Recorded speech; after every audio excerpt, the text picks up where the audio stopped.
যে মহিলা ভারতে পালিয়ে গিয়ে নরেন্দ্র মোদীর বদন্যতায় একটা ফ্ল্যাটে ভাড়া থাকে, লজ্জায় কাউকে মুখ দেখাতে পারে না, ফোনে শুধু কণ্ঠ শুনতে পাই, সেই মহিলার কাছে সবাই ক্ষমা চাবে।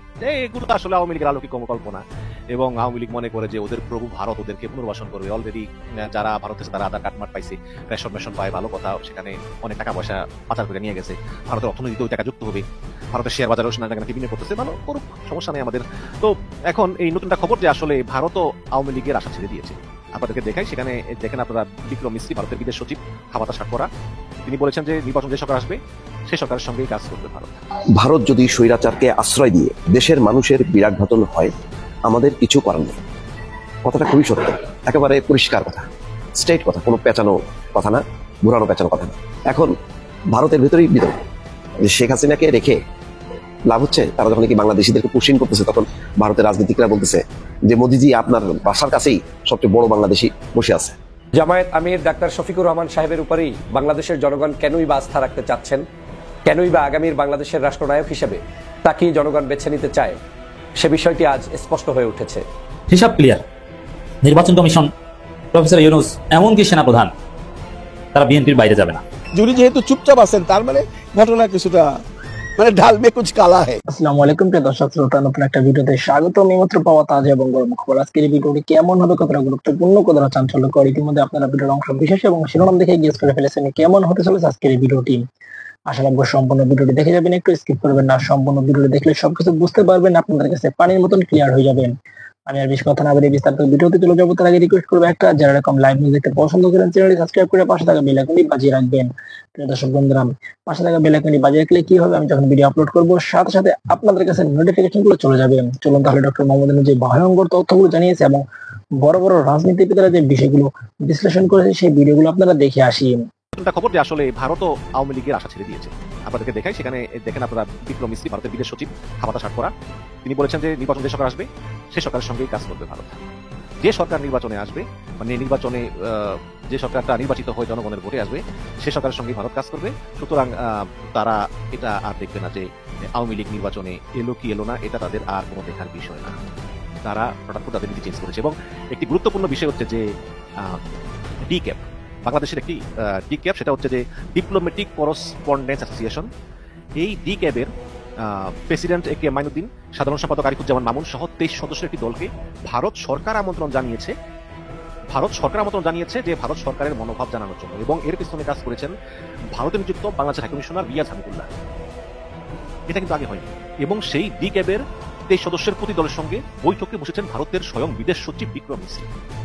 তিনি সেখানে স্পষ্ট করেছেন যে নির্বাচনের মাধ্যমে জনগণের রায় নিয়ে যে আসুক, বিএনপি আসুক, জামাত আসুক, এনসিপি আসুক, আমরা সবার সঙ্গে কাজ করতে প্রস্তুত আছি, শুধু নির্বাচনের মাধ্যমে জনগণের রায় নিয়ে আসলেই হয়।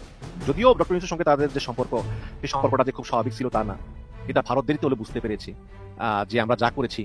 প্রথম দিক দিয়ে ভারত নীতি ছিল যে যদি আমরা ইউনূসকে চাপ প্রয়োগ করি তাহলে হয়তো ইউনূস ভয় পেয়ে আমাদের কথা মেনে নেবে। কিন্তু ডক্টর ইউনূস যেভাবে উন্নতশীল, মানে মাথা উঁচু করে কথা বলেছেন, তিনি এবার জাতিসংঘে গিয়েও বলেছেন যে ভারত যা করতেছে তা অত্যন্ত দুর্ভাগ্যজনক এবং তারা গুজব ছড়াচ্ছে। এবং গত পরশুদিন স্বরাষ্ট্র উপদেষ্টা বলেছে যে পার্বত্য এলাকায় ইউপিডিএফ কে ভারত সরাসরি মদত দিচ্ছে, জাল টাকার সবকিছু করতেছে। এই সবকিছু করেও ভারত দেখেছে যে বাংলাদেশ সরকারকে তারা কিছুই করতে পারতেছে না। এই কারণে আজকে সেই ডি ক্যাবের লোকদেরকে দাওয়াত দিয়ে নিয়ে সচিব বলতেছেন যে অনেক বিষয় নিয়ে আলোচনা করেছেন তিনি। এর মধ্যে সীমান্ত ব্যবস্থাপনা, পানি বন্টন বা শেখ হাসিনাকে নিয়ে অনেক প্রশ্নের জবাব তারা দেন এবং তারা স্বীকার করেন যে বর্তমান সরকারের আমলে আসলে অনেক সমস্যা আমাদের ভিতরে আছে। এবং তারা বলেন যে এই নির্বাচনের মধ্য দিয়ে একটা সরকার নির্বাচিত হবে এবং বাংলাদেশের জনগণ যাদের নির্বাচিত করবে সেই সরকারের সঙ্গেই আমরা কাজ করব। এটা তিনি স্পষ্টভাবে বলেছেন। এবং প্রশ্ন করা হয়েছে যে আওয়ামী লীগকে বাদ দিয়ে নির্বাচনের সম্ভাবনা আপনি কিছু বলেন। তখন বিক্রম মিস্ত্রি বলেন যে বাংলাদেশ সরকার যে সিদ্ধান্ত নিয়েছে তার ভিতরে আমি যেতে চাই না, সেই বিষয়ে কোনো মন্তব্য করতে চাই না। এই নির্বাচনকে বাংলাদেশের ভিতরে এবং আন্তর্জাতিকভাবে কিভাবে দেখা হবে সে বিষয়ে বাংলাদেশ সরকার, জনগণ এবং সুশীল সমাজ তাদের নিজেদের ভিতরেই মূল্যায়ন করতে হবে। এবং এটা শুধু অভ্যন্তরীণ বৈধতার বিষয়ই নয়, বাইরের দৃষ্টিভঙ্গির বিষয় বলেও তিনি উল্লেখ করেন। তবে তিনি বলেন যে এসবের কোনো বিষয় আমাদের সম্পর্কের উপর প্রভাব ফেলবে না। শেষ পর্যন্ত কে নির্বাচনে অংশগ্রহণ করলো, কে করলো না, এটা বাংলাদেশ জনগণকেই সিদ্ধান্ত নিতে হবে। এবং তিনি আরো বলেন যে নির্বাচনের মধ্য দিয়ে সন্দেহাতীতভাবে একটা নির্দিষ্ট ম্যান্ডেট আসবে এবং এই ম্যান্ডেটকে কিভাবে দেখা হবে সেই প্রশ্ন যখন আসবে তখন ভারত বিন্দু মাত্র হস্তক্ষেপ করবে না, বাংলাদেশের মানুষই এগুলো নির্ধারণ করবে। অত্যন্ত সুন্দর কথা তিনি বলেছেন। আমরা কিন্তু এমন কথাই চাই, এবং একটা বড় দেশ হিসেবে ভারত সুপার পাওয়ার হয়ে উঠতে চায়, কিন্তু ভারতের যে পররাষ্ট্রনীতি অত্যন্ত নিম্নমানের। আরে বাবা, হাসিনা পালিয়ে যাওয়ার পর এরা যা করেছে আমাদের সঙ্গে পৃথিবীর ইতিহাসে এটা একদম বিরল। এবং একটা রাজনৈতিক দল যখন পালিয়ে আরেক দেশে যায় তখন ভারত যেভাবে হেল্প করেছে পৃথিবীর ইতিহাসে অন্য কোনো দেশ এটা করেনি। ভারত খুনিদের আশ্রয় দিয়েছে, প্রশ্রয় দিয়েছে, নিরাপত্তা দিয়েছে, আধার কার্ড দিয়েছে, রেশন দিচ্ছে। তারা আবার লুকিয়ে লুকিয়ে ভারতের শেয়ার বাজারে বিনিয়োগ করতেছে, টাকা পয়সা নিয়ে গেছে, সেখানে খুব ভালো আছে। এবং ইনু সরকারের সঙ্গে একের পর এক শত্রুতামি, নিজেদের না কেটে পরযাত্রা ভঙ্গ করা। ভারত বাংলাদেশ অর্থনৈতিক সম্পর্কে ভারত সবচেয়ে বেশি লাভবান, সবচেয়ে বেশি লাভবান। সেই ভারত থেকে আমরা কিনি, সেই মালামাল কিনি, কাঁচামাল কিনি, পণ্য কিনি, পর্যটন, মেডিকেল, সব দিক দিয়ে ভারতের লাভ। তারপরেও ভারত নিজেদের নাক কেটে আমার যাত্রা ভঙ্গ করতেছে। কেন? ওই হাসিনা পালিয়ে গেছে জন্য। এটা কোনো কথা? সরকার যায় সরকার আসে, কিন্তু দেশ তো থাকে। সেই প্রতিবেশী দেশ সেই দেশের সঙ্গে শত্রুতা করে। আমাদের 90% মুসলমানদেরকে বলা হয় যে উগ্রবাদী, আমাদের জুলাই আন্দোলনকে বলা হয় জঙ্গিদের আন্দোলন। ভালো কথা। এইগুলো করে কিন্তু এই বাংলাদেশে কখনোই ওই ভারতের পোষা আওয়ামী লীগ ভোট পাবে না। কারণ আওয়ামী লীগ যাদের জঙ্গি বলে তাদেরও একটা ভোট, একটা মানুষের একটা ভোট। আর যাদেরকে আওয়ামী লীগ বলে ভালো তাদেরও কিন্তু ওই রুকে প্রাচী শাওন টাওয়ারেদেরও কিন্তু একটা ভোটই। কাজেই যেই দেশের 90% মানুষকে আপনি মুসলমান বলেন, আবার মানে উগ্রবাদী মুসলমান বলেন, তাদের ভোটই কিন্তু দরকার হয়। এবং এই 17 বছর হাসিনা টিকিয়েছিল কিন্তু ভোটের মাধ্যমে না, গুম খুন হত্যা এবং ভয় দেখানোর মাধ্যমে, যেই দিন আর নাই। এখন আওয়ামী লীগকে ওই মুসলিম লীগ হয়ে টিকে থাকতে হবে শুধু ওই গোপালগঞ্জ ফরিদপুরের মতো দুই একটা জেলায়, আস্তে আস্তে সেটাও বিলীন হয়ে যাবে। কারণ যেই দলটা আসলে বাংলাদেশকে ভালোবাসে না, যেই দলটা বাংলাদেশকে ভালোবাসে না, যেই দলটা বাংলাদেশ থেকে ভারতে প্রায়োরিটি দেয়, যেই দলটা পার্বত্য এলাকায় পর্যন্ত এই যে ইউপিডিএফ এর সন্ত্রাসী কার্যক্রমের সমর্থন দেয়, সেই দলটা বাংলাদেশের প্রতিনিধিত্ব করে না। তারেক রহমানকে প্রশ্ন করা হয়েছিল একটু আগে বিবিসিতে যে আপনি ভারতের সঙ্গে সম্পর্ক নিয়ে আপনি কিভাবে দেখেন। তিনি বলেছেন যে সবার আগে বাংলাদেশ। সে ভারত, আমেরিকা, চীন যাই হোক না কেন, সবার আগে বাংলাদেশ। আমি আমার দেশের স্বার্থকেই সবার সবচেয়ে বড় করে দেখবো। বেগম জিয়া, শহীদ জিয়ার পররাষ্ট্রনীতি ছিল friendship to all, malice for none, সবার সঙ্গে বন্ধুত্ব, শত্রুতা কার সঙ্গে নয়। কিন্তু তারেক রহমান সেই পররাষ্ট্রনীতি চেঞ্জ করে তিনি বলেছেন সবার আগে বাংলাদেশ, বাংলাদেশ ফার্স্ট। আমি কিচ্ছু বুঝি না, আমার দেশের স্বার্থ অনুযায়ী আমি কারোর সঙ্গে বন্ধু করবো, কারোর সঙ্গে শত্রুতা করবো, সেটা অনিশ্চয় ব্যাপার। আমি সবার আগে বাংলাদেশ এই নীতি নিয়ে চলতে চাই। তখন প্রশ্ন করা হয়েছিল যে শেখ হাসিনাকে আশ্রয় দিয়েছে ভারত, আপনি সেটা কিভাবে দেখেন। তিনি বলেছেন যে স্বৈরাচারকে ভারত আশ্রয় দেওয়াতে বাংলাদেশের জনগণ খুবই ক্ষুব্ধ, খুবই ক্ষুব্ধ। সুতরাং তিনি বলছেন যে ভারত যদি স্বৈরাচারকে আশ্রয় দিয়ে দেশের মানুষের বিরাগ ভাজন হয়, আমার কিছুই করার নাই। মানে সহজ কথা বলতে গেলে যে হাসিনাকে ভারতে আশ্রয় দেওয়ার কারণে জনগণ ভারতের উপর ক্ষুব্ধ। এখন আমার কি করার আছে? আমার তো at the end of the day দেশের জনগণের সঙ্গে থাকতে হবে, তাই না? এখানে আমার কিছু করার নেই। স্ট্রং মেসেজ ভারতের প্রতি। এবং আমি এও জানি যে ভারত চেষ্টা করেছে যে বিএনপিকে ম্যানেজ করে যাতে হাসিনাকে পুনর্বাসন করা যায় কিনা, এটা বিএনপি রাজি হয়নি। সুতরাং সেই আলোচনা এখন পোস্টপোন করে, মানে স্থগিত করে এখন ভারত জামাতের সঙ্গে আলোচনা করতেছে যে যদি জামাতের মাধ্যমে জামাতকে বুঝিয়ে টুজিয়ে কোনো মতে আসলে শেখ হাসিনাকে দেশে ফেরত পাঠানো যায়। জামায়াত আমির ডাক্তার শফিকুর রহমান সাহেবের উপরই বাংলাদেশের জনগণ কেনই বা আস্থা রাখতে চাচ্ছেন, কেনই বা আগামীর বাংলাদেশের রাষ্ট্রনায়ক হিসেবে তাকেই জনগণ বেছে নিতে চায়, সে বিষয়টি আজ স্পষ্ট হয়ে উঠেছে। বাংলাদেশকে যদি ইনসাফের রাষ্ট্র, সাম্যের রাষ্ট্র, মানবিক মর্যাদার রাষ্ট্র, বাংলাদেশের সকল শ্রেণী পেশার মানুষদের যদি অধিকার প্রতিষ্ঠার রাষ্ট্র বিনির্মাণ করতে হয়, তাহলে নেতৃত্ব আসতে হবে ওই ধরনের মানুষের যারা সত্যিকারই ন্যায় ইনসাফের পথের মানুষ, যারা বাংলাদেশের মানুষের আস্থা অর্জন করতে সক্ষম হয়েছে। বর্তমান দৃষ্টিভঙ্গিতে বাংলাদেশে একমাত্র ডাক্তার শফিকুর রহমান সাহেব, যিনি সার্বজনীন সকল ধর্ম পেশার মানুষের কাছে আস্থা অর্জন করতে সক্ষম হয়েছেন, এবং তার নেতৃত্বেই বাংলাদেশ জামাত ইসলামী সহ এদেশে যে জোট হবে সেই জোটটিকেই এখন জনগণ ক্ষমতায় অধিষ্ঠিত দেখতে চায়। বাংলাদেশ স্বাধীনতার পর থেকে 53 বছরে এখন পর্যন্ত বাংলার মানুষ যে কাঙ্ক্ষিত উন্নয়ন চেয়েছে, কাঙ্ক্ষিত সফলতা চেয়েছে, কাঙ্ক্ষিত বাংলাদেশ বিনির্মাণ করতে চেয়েছে, তার কিছুই এখন পর্যন্ত জনগণ ভোগ করতে পারে নাই। সে কারণে বাংলাদেশের জনগণের কাছে এখন স্পষ্ট যে সব দিক আমাদের দেখা শেষ, এখন আগামীর বাংলাদেশ আমরা এই মানুষদেরকে দেখতে চাই। তাহলে ডাক্তার শফিকুর রহমান সাহেব কেন এত জনপ্রিয়তা অর্জন করলেন? আমার দেখা দৃষ্টিভঙ্গি থেকে বলছি, ডাক্তার শফিকুর রহমান সাহেবের উদারতা, রাজনৈতিক প্রজ্ঞা, দূরদর্শিতা এবং সাংগঠনিক যে ভিত্তি, তার উপর ভিত্তি করে আজকের এই ডাক্তার শফিকুর রহমান জনগণের হৃদয়ে স্থান অর্জন করে ফেলেছেন। 24টি ঘন্টার মধ্যে সিংহভাগ সময় তিনি বাংলাদেশকে নিয়ে ভাবেন, বাংলাদেশের জনগণকে নিয়ে ভাবেন। তিনি শুধুমাত্র তার দলের আমিরই নন, তিনি আগামীর রাষ্ট্রনায়ক হিসাবে এদেশের সাধারণ সকল মানুষের কথা চিন্তা করে প্রতিদিনের রাজনৈতিক কর্মকাণ্ড পরিচালনা করে থাকেন। আমাদের দেশে রাজনৈতিক দল আছে, রাজনৈতিক নেতা আছে, কিন্তু সেই সকল নেতা এবং নেতৃত্ব বাংলাদেশের সকল মানুষের কথা চিন্তা করে রাজনীতি করে না। কিন্তু ডাক্তার শফিকুর রহমান সাহেবকে যতবার দেখেছি ততবারই মনে হয়েছে বাংলাদেশকে নিয়ে যেমন ভাবছেন, বাংলাদেশের মানুষকে নিয়ে তেমন ভাবছেন, বাংলাদেশের মানুষের অধিকার প্রতিষ্ঠা নিয়ে ভাবছেন। আজকে ডাক্তার শফিকুর রহমান সাহেব দীর্ঘদিন অসুস্থ থাকার পরে যখন নতুন করে আবার মাঠে আসা শুরু করেছেন, মনে হচ্ছে যেন টকবগে একজন যুবক যার বয়স এখন 30 থেকে 40 বছর। কারণ তিনি পূর্ণ উদ্যম নিয়ে কাজ শুরু করেছেন। একটা সেকেন্ডের জন্য তিনি সময় নষ্ট না করে তিনি বাংলাদেশের মানুষের কথা চিন্তা করে কাজ করছেন। আগামী নির্বাচনে বাংলাদেশের যুবক তরুণ, হিন্দু, মুসলমান, বৌদ্ধ, খ্রিস্টানদের বেস্ট চয়েস হচ্ছে ডাক্তার শফিকুর রহমান। কারণ এই ডাক্তার শফিকুর রহমানের হাতেই বাংলাদেশ নিরাপদ থাকবে। আমি নিজে বিশ্বাস করি ডাক্তার শফিকুর রহমানের বিকল্প কোনো নেতৃত্ব আসলে তাতে বাংলাদেশের চুরি, সন্ত্রাসী, ডাকাতি, ষড়যন্ত্র, দেশি বিদেশি বিভিন্ন ধরনের ষড়যন্ত্র মোকাবেলা আর কারো পক্ষে করা সম্ভব নয়। একমাত্র ডাক্তার শফিকুর রহমান সাহেবের নেতৃত্বে যদি জামাত ইসলামের সরকার ক্ষমতায় অধিষ্ঠিত হয়, তাহলেই কেবলমাত্র বাংলাদেশের জনগণ শান্তির ছায়ায় বসবাস করতে পারবে এবং বাংলাদেশের জনগণ তার কাঙ্ক্ষিত সরকারকে উপভোগ করতে পারবে। আজ বাংলাদেশের যুবকরা, আজ বাংলাদেশের তরুণরা, আজ বাংলাদেশের শিক্ষক, সুধী সাধারণ নাগরিকরা উচ্ছ্বাস নিয়ে বসে আছে কখন তাদের সেই কাঙ্ক্ষিত সরকার গঠন হবে। আমার কাছে মনে হচ্ছে সেই কাঙ্ক্ষিত সরকার গঠন হওয়ার সময় চলে এসেছে। খুব বেশি দিন নেই, আগামী কয়েক মাসের মধ্যেই বাংলাদেশের জনগণ তাদের সেই কাঙ্ক্ষিত সরকারকে পেতে পারবে। আমি ডাক্তার শফিকুর রহমান সাহেবের আচরণে কেন মুগ্ধ হই? এর অন্যতম কারণ হচ্ছে তিনি বিভাজনের রাজনীতি পছন্দ করেন না। তিনি যখন যে যেখানে যোগ্য তাকে সেখানে সেট করতে চান। তার মতের বিরুদ্ধের মানুষগুলোকেও তিনি বাংলাদেশের রাজনীতিতে প্রতিষ্ঠিত করে তারপরে বাংলাদেশকে একটি সার্বজনীন স্বাধীন বাংলাদেশ প্রতিষ্ঠা করতে চান। অনেকেই রাজনীতি করতে গিয়ে নিজের রাজনৈতিক শিষ্টাচারের মধ্যে বাহিরে অন্য কাউকে স্কোপ দেয় না, কিন্তু ডাক্তার শফিকুর রহমান সাহেবের আলোচনা, কথাবার্তা, নেতৃত্ব আপনি দেখলে দেখবেন তিনি শুধুমাত্র তার নিজেকে প্রতিষ্ঠিত নয়, তার নিজের কর্মীদেরকে প্রতিষ্ঠিতই নয়, বরং তিনি বাংলাদেশের সাধারণ মানুষের ন্যায্য অধিকার প্রতিষ্ঠার জন্য সংগ্রাম করে যাচ্ছেন। এদেশের ইসলামী ঐক্য যে হচ্ছে, এই ঐক্যের মূল নায়ক আমি যদি বলি তাহলে ডাক্তার শফিকুর রহমান সাহেব। তার উদারতা, প্রজ্ঞা, সহনশীলতা, অন্যকে শ্রদ্ধাবোধ, এই কাজগুলোই আজকের ইসলামী ঐক্য আজকে ত্বরান্বিত করছে। শুধুই কি ইসলামী ঐক্য, বাংলাদেশের বাকি দেশপ্রেমিক যে রাজনৈতিক দল রয়েছে, এই রাজনৈতিক দলগুলোর মধ্যে পর্যন্ত ঐক্য এখন ত্বরান্বিত হচ্ছে এবং মানুষ নতুন স্বপ্ন বুঝছে। আমার বিশ্বাস ডাক্তার শফিকুর রহমান সাহেবের নেতৃত্বেই আগামীতে যে জোট গঠিত হবে, সেই জোটটাই আগামী রাষ্ট্র ক্ষমতায় যাবে। বহুল আলোচিত এবং বহুল প্রত্যাশিত বিসিবি নির্বাচনেও জামাত ইসলামী সমর্থিত প্রার্থীদের জয় জয়কর। ডাকসু থেকে বিসিবি, সর্বত্র জামাত সমর্থিতদের বিজয়, আর সর্বত্র বিএনপির পরাজয়। বিএনপির পুরো রাজনীতি কার্যত ধীরে ধীরে জয় বাংলা হয়ে যাচ্ছে। তাদের কোনো ন্যারেটিভ নাই, সোশ্যাল ক্যাপিটাল নাই, গুরুত্বপূর্ণ কোনো লোক নাই যে বিএনপির পক্ষে দাঁড়াবে। বিএনপি করে না, সামাজিকভাবে প্রতিষ্ঠিত ইনফ্লুয়েন্সার একজন লোক দেখান যিনি বিএনপির পক্ষে বলেন। এই ভরাডুবি তো হবেই। চান্দাবাজির রাজনীতি করলে, জুলাই ভুলি দেওয়ার রাজনীতি করলে, আপত্তিবাদী রাজনীতি করলে, সংস্কারের বিরোধিতা করলে এই পরিণতি হবে, এটা প্রত্যাশিত ছিল। তাই বিএনপি এখন মজা বুঝছে, কোথাও বিএনপির খাওয়া নেই। এমনকি যেই বিসিবি যেসব জায়গায় জামাত কোনোদিন যাবে এটা জামাত কল্পনা করেনি হয়তো, সেই বিসিবিতে এখন জামাত সমর্থিতদের বিজয়। আমি কিন্তু বলিনি যে জামাতের বিজয়, জামাত সমর্থিতদের। জামাত সমর্থিত মিনস কি? যেমন ভারতে জামাত ইসলামী হিন্দ, তারা কিন্তু সরাসরি নির্বাচন করে না। যেমন পশ্চিমবঙ্গ জামাত ইসলামী বেশিরভাগ ক্ষেত্রে মমতা বন্দ্যোপাধ্যায়কে সমর্থন জানায়। It doesn't mean that Mamata Bandyopadhyay Jamaat Islami. বৃহত্তর স্বার্থে যে কাউকে সমর্থন জানানো যায় মাসলাহাতে মুরসালা বিবেচনায়, তুলনামূলক কল্যাণ বিবেচনায়, জামাত ইসলামী সেটাই করে।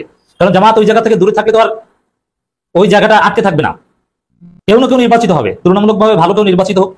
আর এখন একটা হিসাব সহজ যে বিএনপির সাথে জামাতের প্রতিযোগিতা, সব জায়গায় বিএনপিকে পরাজিত করতে হবে এবং পুরো জাতিকে বুঝিয়ে দিতে হবে যে বিএনপির দিন শেষ, জামাত শিবিরময় বাংলাদেশ।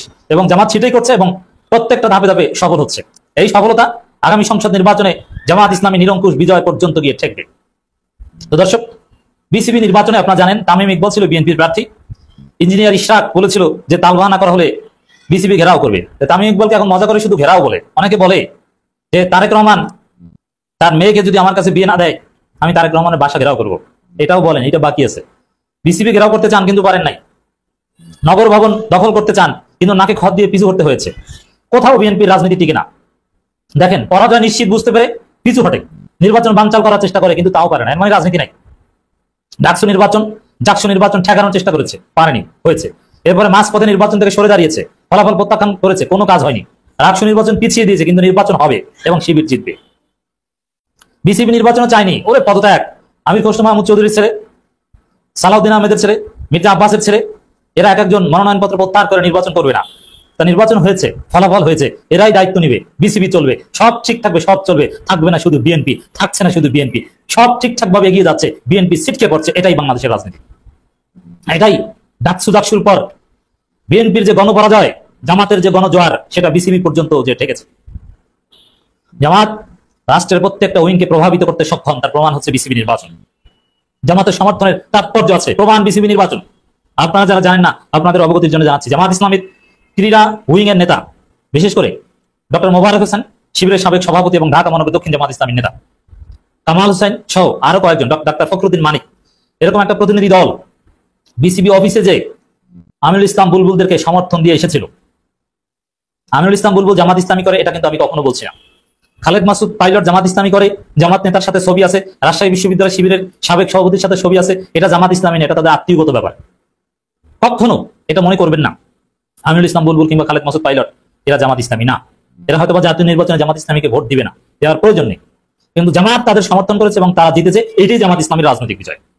যেমন শিল্পী সমিতির নির্বাচন যদি হয়, শাকিব খান প্যানেল আর মিশা সওদাগর প্যানেল, সেখানেও আমি বিশ্বাস করি জামাত ইসলামী হয়তোবা এইভাবে নেতারা যাবে না, কোনো না কোনো ভাবে জামাত সমর্থিত যদি কোনো পরিচালক থেকে থাকে, আছে আমি জানি, তারা হয়তো বা শাকিব খান প্যানেলকে বা মিশা সওদাগর প্যানেলকে সমর্থন করে আসবে। এর মানে এই নয় যে তারা জামাত করেন বা জামাতের ভোটার বা জামাতের সহযোগী সদস্য, নেবার প্রয়োজন নেই। তো দর্শক, জামাত যাকে সরাসরি উপস্থিত থেকে যাদেরকে সমর্থন দিয়ে এসেছিল তারা জিতেছে। এবং জামাতের এক নেতা ইমন আশরাফ, রাজশাহী বিশ্ববিদ্যালয় শিবিরের সাবেক সভাপতি, তিনি কিছুদিন আগে রাজশাহী মহানগরীতে কাজ করেছেন, আবার সম্ভবত ঢাকা মহানগর দক্ষিণ জামাত ইসলামী প্রেস উইং এর দায়িত্বশীল। তিনি খালেদ মাসুদ পাইলটের সাথে একটা ছবি পোস্ট করেছেন, অভিনন্দন জানিয়ে। খালেদ মাসুদ পাইলট নিরঙ্কুশভাবে বিজয়ী হয়ে বিসিবির পরিচালক হয়েছেন। এর অর্থ এই নয় যে খালেদ মাসুদ পাইলট জামাতকে সমর্থন করেন না, তিনি ভালো মানুষ, এই ভালো মানুষ বলে জামাত তাকে সমর্থন করেছে। আর জামাত নেতার সাথে ছবি আপনার থাম্বনেইলে যেটা দেখেছেন, এটা আত্মীয় ঘটিত ব্যাপার, এটা সে আওয়ামী লীগ আমলের ছবি, এবং এই ছবির কারণে খালেদ মাসুদ পাইলটকে অনেকে হয়রানির শিকার করেছে এবং তাকে ব্যাখ্যা দিতে হয়েছে। আমি মনে করি ক্রিকেটারদের দলীয় বিশ্বাস থাকাটা জরুরি না, কিন্তু ক্রিকেটের স্বার্থে, পেশাদারিত্বের স্বার্থে যাদেরকে সমর্থন দেওয়া দরকার, জামাত তাদেরকে সমর্থন দিয়েছে বা দিবে।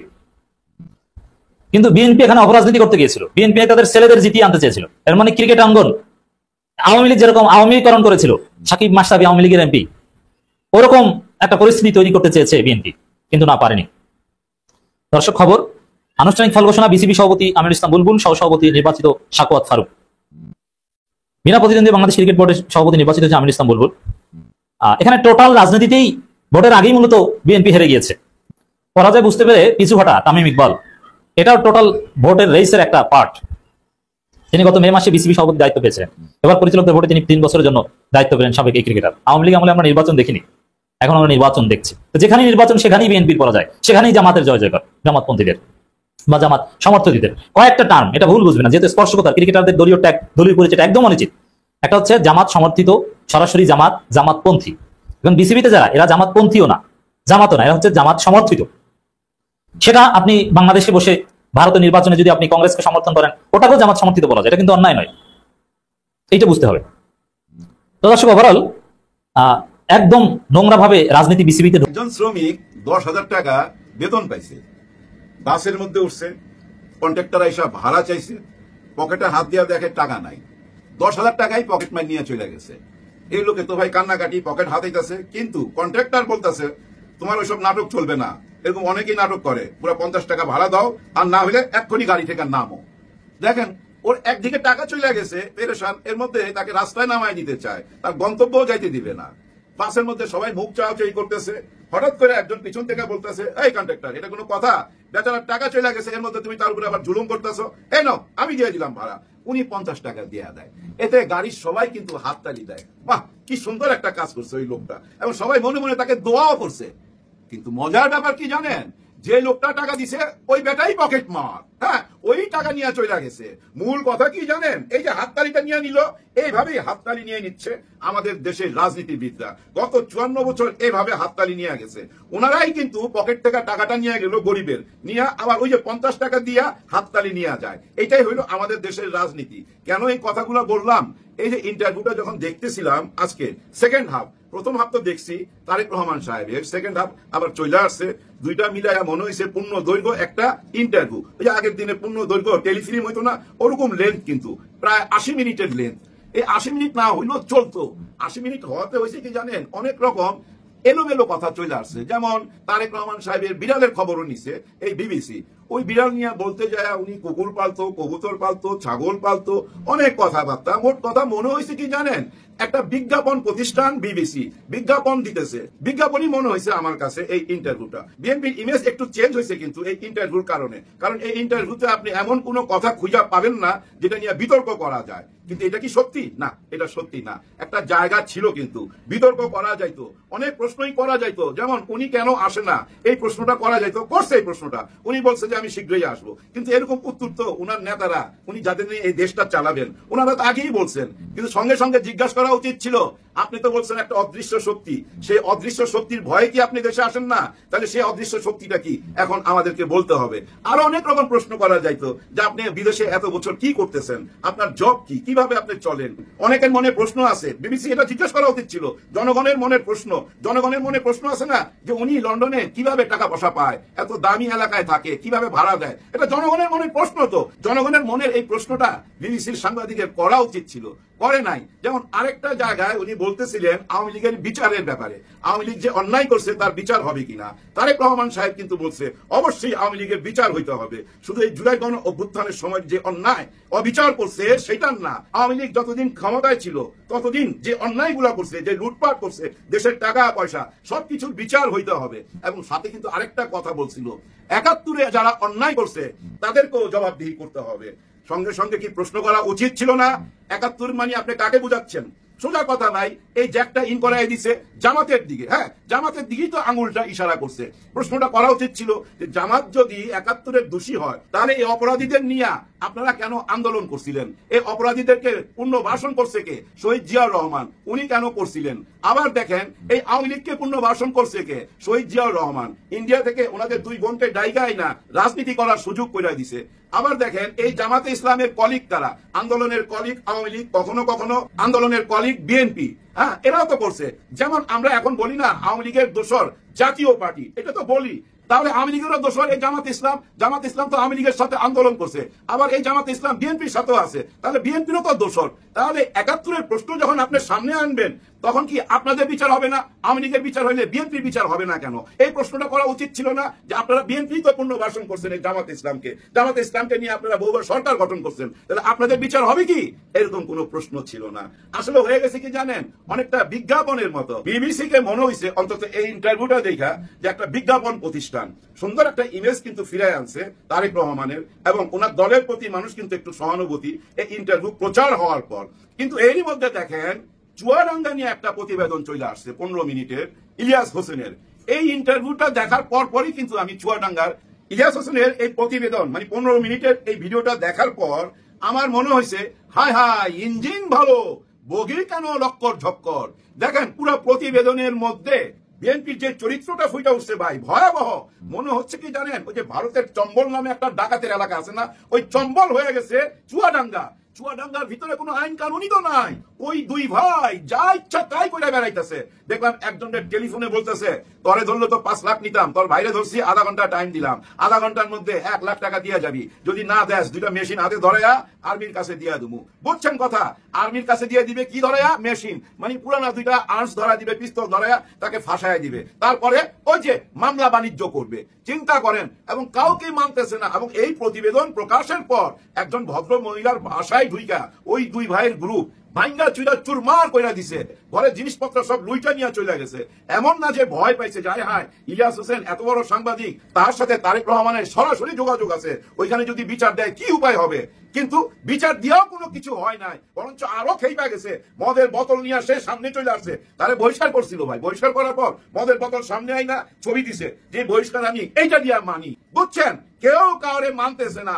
যার জন্য বলছি মেশিন যত ভালো হোক, ইঞ্জিন যত ভালো হোক, বগি যদি ভালো না হয় তাহলে কিভাবে আপনি টাইনা নিয়ে যাবেন ভাই? টাইনা নিয়ে যাইতে পারবেন না, ভাঙাচুরা বগি তো। আপনার দলের লোকজন এগুলো কি বলে?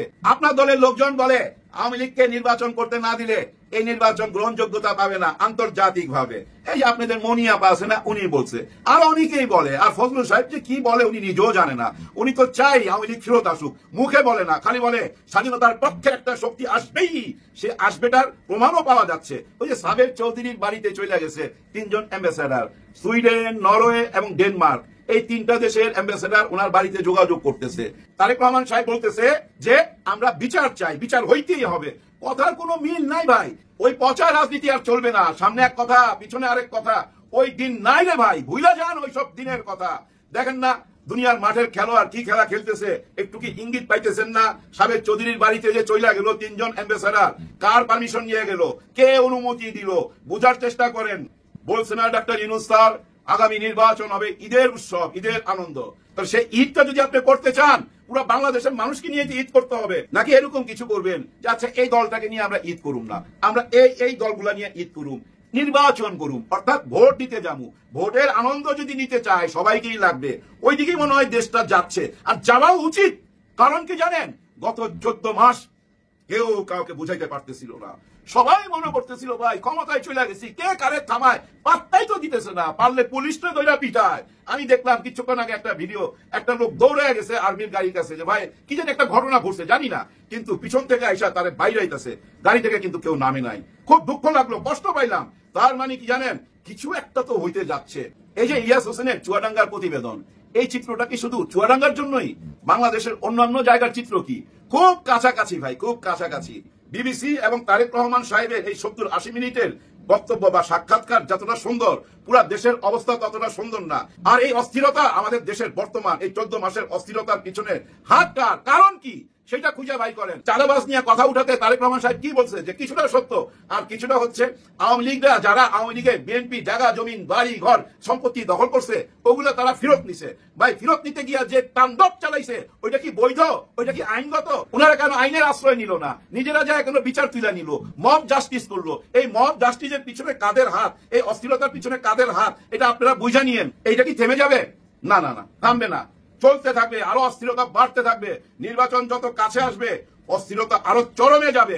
কারণ কি জানেন, ওনাদের আসলে কোনো লিডার নাই, লিডার চোখের আড়ালে তো ভাই। দেখেন এই যে ইয়াং জেনারেশন যারা 18 থেকে 25 বছরের মধ্যে, এরকম ভোটার তো আছে 2 কোটি। এই 2 কোটি ভোটার তখন মায়ের কোলে ছিল তারেক রহমান যখন দেশ ছাড়ছে, তাই না? তারেক রহমান যখন দেশ ছাড়ছে এই ভোটারগুলা মায়ের কোলে ছিল, এরা এখন বড় হয়েছে, এরা জানে না তারেক রহমান সাহেব কেমন, দেখতে কেমন, কিভাবে কথা বলে, কিভাবে হাঁটে, ওনার হাইট কেমন, কিছুই দেখে না, সবকিছু এই মোবাইলে দেখতেছে। এই ইয়াং জেনারেশন ওনাকে শুধু অনলাইনেই দেখছে, ক্যামেরাতেই দেখছে, বাস্তবে দেখে নাই। আর বাস্তবে দেখে নাই বইলাই ভাই ওই যে একটা দরদ থাকে না, বাস্তবে দেখলে গায়ের সাথে গা লাগবে, হাত মিলাইলে একটা দরদ আসে কিন্তু ভাই। যেমন আমি রাহুল গান্ধীকে দেখলাম পাহাড়ি এলাকা দিয়ে যাচ্ছিল, হঠাৎ করে গাড়ি থামায়া কিছু পাবলিক দাঁড়ায় ছিল, পাহাড়ি ভাই বোনরা, ওদের সঙ্গে বুক মিলাইতেছে, হাত মিলাইতেছে। এই যে যার সাথে হাত মিলাই গেল না, রাহুল গান্ধী তার ভোটটা পাবেই, কনফার্ম থাকেন পাবে, এত বড় নেতা তার সাথে হাত মিলাইছে। কিন্তু তারেক রহমান সাহেব যখন আসবে, অর্থাৎ আমি গত ভিডিওতে বলছিলাম শীতে আসবে, কেন বলছি শীতের কথা, ওয়েদারের ব্যাপার ভাই, বুঝছেন না? এই গরমের মধ্যে আইসা অস্থির হয়ে যাবে। তো শীত আসলে হবে কি জানেন, ইংল্যান্ডের ওয়েদারের সাথে ম্যাচ করবে, কিন্তু তখন আইসা এই 64টা গ্রামে বা ডিস্ট্রিক্টে যাইতে পারবে না। মানুষের সাথে হাত মিলানোর সুযোগ থাকবে না, কারণ নির্বাচনের তফসিল ঘোষণার পরই উনি বাংলাদেশে আসবে, আর তখন পুরা শীত পড়ে যাবে। আমরা প্রিয় দেশবাসী, শুরু থেকে শেষ পর্যন্ত যারা এই ভিডিওটি দেখেছেন সকলকে জানাই অসংখ্য অসংখ্য ধন্যবাদ। যারা এরকম নিউজ ভিডিও পেতে পছন্দ করেন তারা অবশ্যই এই চ্যানেলটি সাবস্ক্রাইব করে পাশে থাকা বেল আইকনটি বাজিয়ে দিবেন। যারা এখন এই ভিডিওটি শেয়ার করেননি, এই ভিডিওটি দ্রুত শেয়ার করে সকলকে দেখার সুযোগ করে দিন। আজকের মতন এই পর্যন্ত, দেখা হচ্ছে পরবর্তী কোনো ভিডিও নিয়ে ইনশাল্লাহ।